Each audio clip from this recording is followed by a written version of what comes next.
السلام عليكم، مرحبا بكم خاوتنا. واحد الملاحظه هكذا ام في ميساج نبحثوا واحد العباد راهم يقول لك باللي الاربعاء بقعه عشر. خويا العزيز الاربعاء الله يبارك بقعه خير، وبدليل انه في مدينه الاربعاء تسخر بالمساجد خويا، واللي حد الان مازالوا يبنوا في المساجد الله يبارك.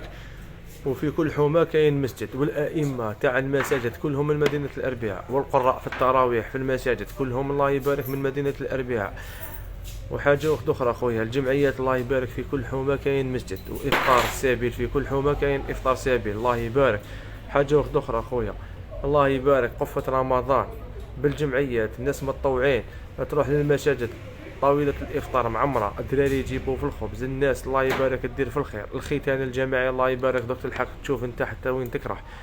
ما شاء الله خويا، الله يربعه بقعة خير وناسها فيها الخير، وين تروح تلقى المليح والدوني خويا. والله يصلح حال خويا الجميع، واحد يعني ربي يهديه. بصح ما زيدش تهضر وتقول الاربعاء بقعة شهر، الاربعاء بقعة خير خويا، وصحح المفهوم تاعك وعاود سقسي وجي وتبع.